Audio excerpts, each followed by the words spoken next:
Assalamualaikum warahmatullahi wabarakatuh.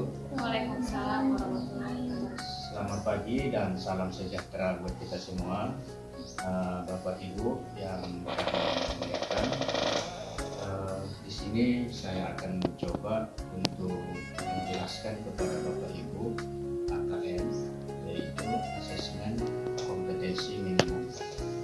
Bapak Ibu yang saya muliakan, pendidikan pada zaman ini abad 21, kita harus dapat membekali peserta didik kita dengan keterampilan belajar dan berinovasi. Keterampilan dengan menggunakan artinya dan memanfaatkan kemajuan teknologi, media informasi dan percakapan hidup untuk bekerja dan berkontribusi pada masyarakat. Nah, di sini kita harus betul-betul mengasah peserta didik kita dalam hal ini. Untuk keterampilan-keterampilan yang sedemikian itu dinamakan sebagai konsep percakapan hidup abad 21. Nah, Bapak Ibu, salah satu prasyarat untuk mewujudkan kecakapan hidup abad 21 adalah kemampuan literasi. Nah, di sini asesmen kemampuan minimum dirancang untuk mengukur literasi membaca dan literasi matematika yang sering disebut sebagai literasi numerasi. Nah, untuk apa asesmen ini? Tentu untuk mengukur kemampuan daripada peserta didik kita untuk bagaimana mereka artinya dalam memahami beberapa konsep, di mana pada asesmen literasi membaca ada beberapa konsep yang harus mereka kuasai. Yang pertama tentu bagaimana memahami, kemudian menggunakan, mengevaluasi dan merefleksikan apa yang kita belajarkan kepada siswa-siswa kita. Di samping itu tentu ada lagi asesmen numerasinya, di mana numerasi melingkup, ruang lingkupnya adalah termasuk berupa konsep, prosedur, fakta, dan alat matematika. Seterusnya, literasi membaca ini berupa teks informasi sastra, di mana kalau di numerasinya berupa bilangan, geometri dan pengukuran, data, dan ketidakpastian. Begitu juga dengan aljabarnya. Kemudian pada literasi membaca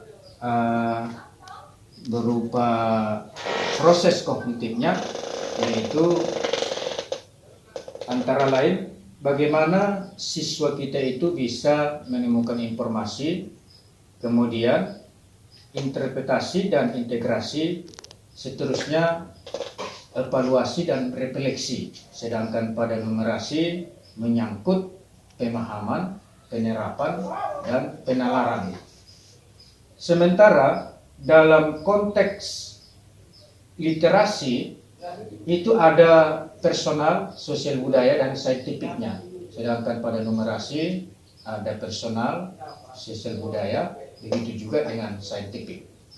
Nah, Bapak Ibu, bagaimana kita melakukan asesmen ini? Tentu kita membuat berupa soal dalam bentuk misalnya pilihan ganda kompleks, kemudian menjodohkan, isian singkat, dan uraian. Apa yang dimaksud dengan pilihan ganda? Pilihan ganda itu tentu dia nanti mempunyai satu jawaban. Setelah kita berikan artinya pilihan beberapa opsi. Kalau di tingkat SMK kan ada 5 opsi, mulai dari opsi A, B, C, D, dan E. Kemudian bagaimana juga dengan pilihan ganda kompleks? Pilihan ganda kompleks itu anak-anak bisa membuat satu lebih jawaban, ya, dimana ketepatan jawabannya itu sangat sesuai dengan nanti isi dari question atau pertanyaannya. Kemudian menjodohkan. Dalam hal menjodohkan, anak peserta didik kita bisa menarik satu garis dari pertanyaan ke salah satu titik jawaban, itu menjodohkan. Kemudian ada isian singkat. Cara menjawabnya tentu hanya dengan uraian singkat, tetapi dia tepat dengan tujuan dari question yang kita berikan tersebut. Kemudian ada nanti uraian, di mana uraian itu dia menjawab pertanyaan-pertanyaan yang kita berikan dengan menjelaskan jawabannya itu secara terperinci. Nah, Bapak Ibu, bagaimana kita melakukan asesmen ini, maka itu tergantung kepada kemampuan daripada peserta didik kita. Kalau misalnya peserta didik kita mampu menjawab seluruh question atau pertanyaan-pertanyaan yang kita berikan secara tepat dan benar, maka nanti selanjutnya akan kita berikan pertanyaan-pertanyaan atau question-question yang lebih kompleks lagi. Sementara kalau siswa kita tadi tidak mampu atau peserta didik kita kurang mampu atau kurang bisa dalam menyelesaikan question-question atau pertanyaan-pertanyaan yang kita berikan pada asesmen tadi, maka kita memberikan kembali pertanyaan-pertanyaan yang lebih sederhana sehingga peserta didik kita bisa menjawabnya dengan benar. Kemudian sedikit lagi Bapak Ibu, sebelum kita akhiri, siapakah yang menjadi peserta AKM ini? Nah, yang menjadi peserta daripada AKM ini adalah seluruh satuan pendidikan. Seluruh satuan pendidikan. Kemudian jangan lupa, kalaupun seluruh satuan pendidikan bukan artinya seluruh siswa atau seluruh peserta didik kita di satuan pendidikan itu, tidak. Tetapi kita hanya mengambil beberapa sampel secara acak dari seluruh siswa atau peserta didik kita yang ada di satuan pendidikan kita tersebut. Mungkin penjelasan hari ini saya padakan sampai di situ. Mudah-mudahan Ibu bisa mengerti dan memahami, apalagi nanti bisa merefleksikannya ketika kita melaksanakan tugas kita masing-masing, dan mudah-mudahan bermanfaat bagi kita semua.